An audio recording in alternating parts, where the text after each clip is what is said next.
어제에 이어서 수업을 계속 진행하도록 하겠습니다. 어제는 이제 크게 세 가지에 대해서 공부를 했었어요. 첫 번째로는 이제 해수의 표층순환에 대해서 공부를 했고요. 해수의 표층순환에서 처음에는 이제 대기대순환에 대해서 했습니다.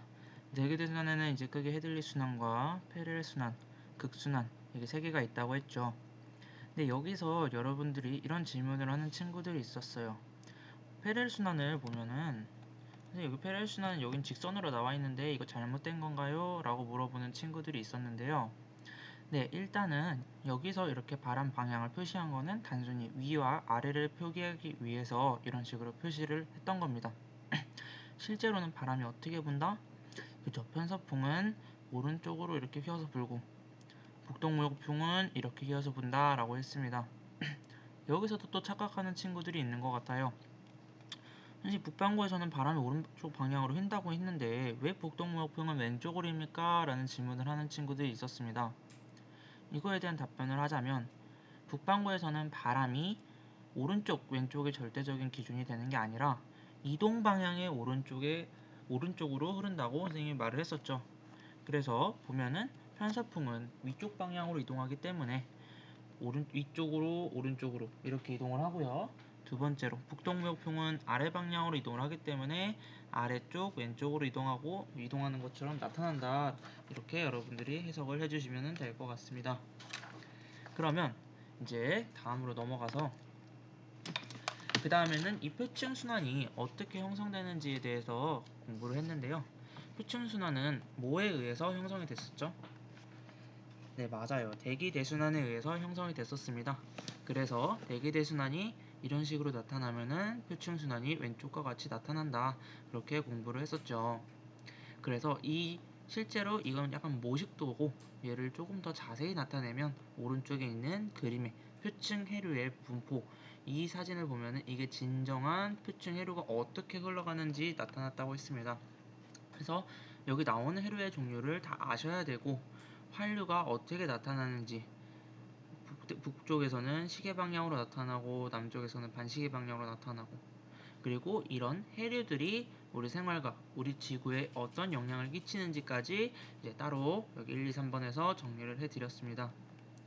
그리고 뉴욕과 레이카비크에서 선생님 옆에 다 멕시코만류가 지나가는데요 라고 하는데 여기 보시면은 뉴욕에서는 비교적 멀리 떨어져 있고 레이카비크라는 지역에서는 가깝게 있기 때문에 위쪽에 있는 지역의 난류의 영향이 훨씬 크게 나타난다 라는 것도 같이 알아보았습니다.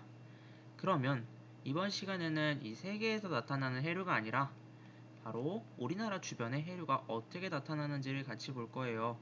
그래서 사실 이번 시간에는 여기 한 장만 하면 되기 때문에 그렇게 오랜 시간이 걸리지 않습니다. 그래서 조금 더 집중해서 듣도록 하겠습니다. 우리나라 주변에는 삼면이 바다로 둘러싸여 있죠. 동해와 남해 그리고 황해 이 세 가지로 이제 바다가 구성이 되어 있는데요. 그래서 우리는 삼면이 바다로 둘러싸여 있기 때문에 해양에 대해서 열심히 그리고 잘 알아야 합니다. 동해와 남해와 황해를 흐르는 바닷물은 어떤 바닷물일까요? 해류는 어떤 해류일까요? 그것을 먼저 이 작은 탐구를 통해서 같이 한번 알아보도록 하겠습니다. 잠깐 동영상을 멈추고 여러분들이 이 작은 탐구에 대한 답변을 한번 달아보세요. 이 답변은 조금 있다가 선생님이 내주는 과제 1번, 2번, 3번을 적어주시면 될 것 같습니다. 잠시 동영상을 멈추고 답변해 보도록 하겠습니다. 네, 답변 다 됐나요? 그럼 각각 여기서 해류의 이동 방향을 여러분들이 분석을 하시면 되는 거예요. 실제로 그림을 보면은 이런 식으로 해류가 나타나 있지만 얘는 전체적인 해류를 다 합친 그림입니다. 그래서 실제로 해류가 이렇게 굵게 나타나지는 않죠. 해류가 부분 나타나는 그 모든 이동 방향을 화살표로 이렇게 조금씩 나타낸 거예요. 그래서 보시면은 여기서 화살표가 위로 갔다가 뭐 왼쪽으로 갔다가 위로 갔다가 왼쪽으로 가는 거고 이 모든 방향을 평균한 방향을 우리가 합쳐가지고 이런 식으로 그림을 그릴 수 있게 되는 겁니다. 그래서 동중국해, 남해, 동해, 해수의 평균 이동 방향은 여기에 평균적으로 화살표가 어디로 이동하는지 북쪽 혹은 동쪽 혹은 서쪽 이런 식으로 어디로 이동하는지를 여러분들이 알아야 되고요. 해류의 이동 방향과 속력을 고려하여 남해와 동해에서의 해류의 이동의 모습을 표시해보자 라고 했을 때 여기서 화살표를 이런 식으로 표시해보자 라는 거였습니다. 그리고 우리나라로 유입되는 해수의 근원이 되는 해류는 과연 무엇일지 한번 생각을 하고 답변을 달면 되겠습니다. 그러면 뒤로 넘어갈게요. 우리나라 주변 해류의 근원이 되는 북태평양 한류에서 대륙을 따라 북쪽으로 흐르는 쿠로시오 해류이다 라고 했습니다. 여기 보시면은 우리나라 주변에 들어오는 큰 해류, 큰 흐름은 바로 북태평양 한류에서 우리나라 주변에 있는 쿠로시오 해류와 또 하나 오야시오 해류가 된다는 것을 여러분들이 살펴볼 수 있습니다. 그래서 이 부분을 조금 더 확대해서 그림을 그려놨는데요. 이런 식으로 그림이 그려져 있습니다. 그래서 우리는 크게 쿠로시오 해류와 오야시오 한류를 잘 알아야 합니다. 그 중에서도 우리나라와 가장 직접적으로 맞닿아 있는 게 쿠로시오 해류이기 때문에 쿠로시오 해류에 대해서 교과서에서 다루고 있는데요. 쿠로시오 해류는 어디서 나타나서 동중국해를 거쳐 일본의 동해안을 따라 북쪽을 향해 흘러가는데 동중국해에서 일본의 동해안을 따라서 흘러간다고 하고 있습니다. 쿠로시오 해류의 일부가 갈라져 남해로 흘러들어가 스시마 난류 죄송합니다. 네, 형성한다고 되어 있습니다.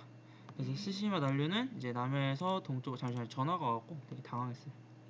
다시 할게요. 쿠로시오 해류가 이렇게 굵게 흘러가고 그 다음에 스시마 난류가 이런 식으로 이제 흘러간다는 것을 알 수가 있습니다.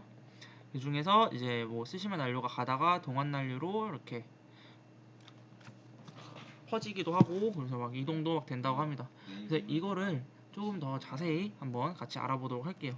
자, 그림판으로 옮겨가겠습니다.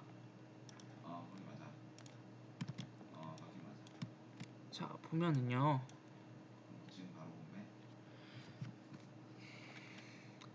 이게 지금 우리나라 주변의 해류를 나타내는 모식도입니다. 그래서 각각 황해난류가 어떤지, 동안난류가 어떤지, 북한난류가 어떤지, 연해주 한류가 어떤지, 쿠로시오 해류가 어떤지 이런 거 알아야 되는데요.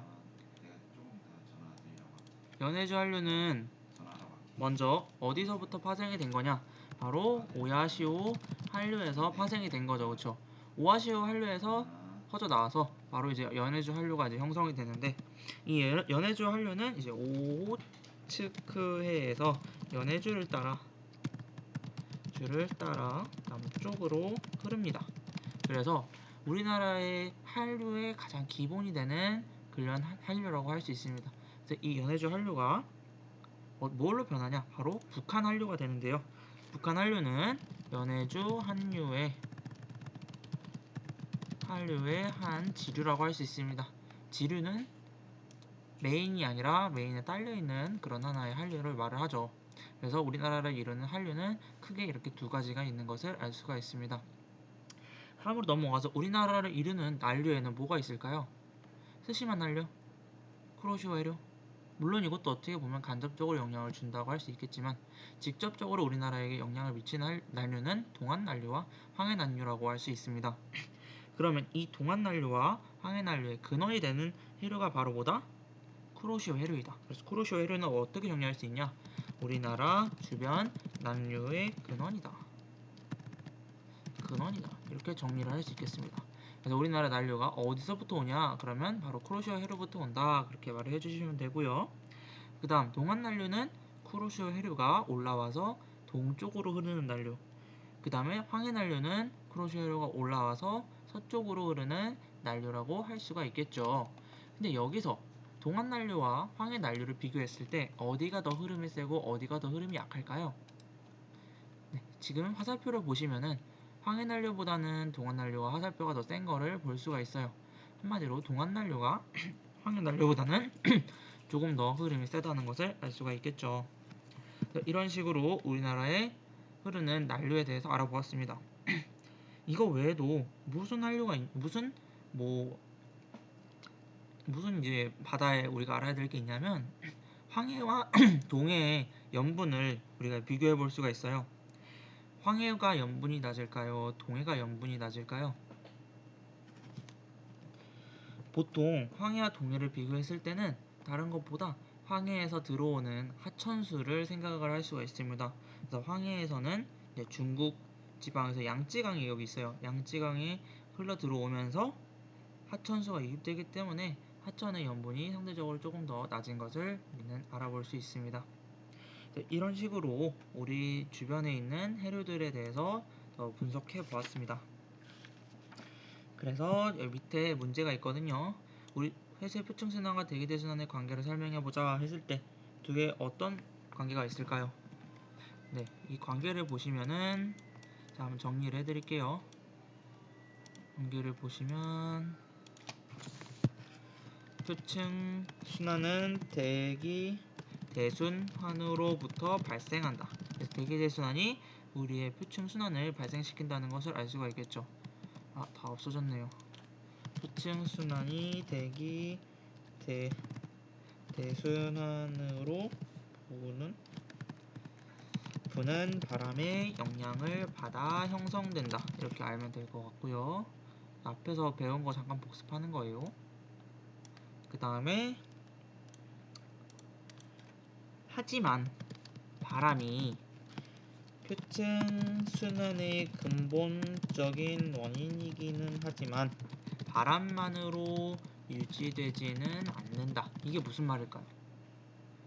바람이 표층순환을 만들긴 하지만 바람 말고도 전향력이나 뭐 그런 것들이 있죠. 그런 것들로 인해서 유지된다 라고 말하는 거예요. 우리나라 주변에 분포하는 주류 해류는 오늘 이 그림을 통해서 여러분들이 잘 알아볼 수 있을 것 같습니다.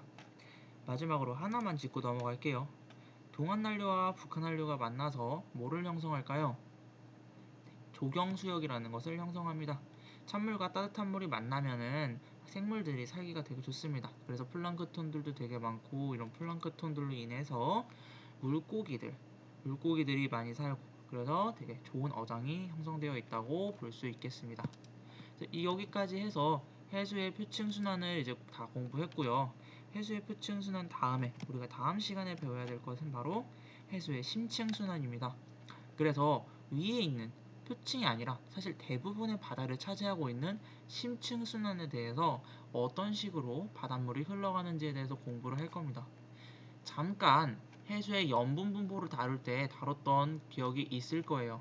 그때 해수의 심층순환이 시작되는 장소가 어디라고 말을 했었죠?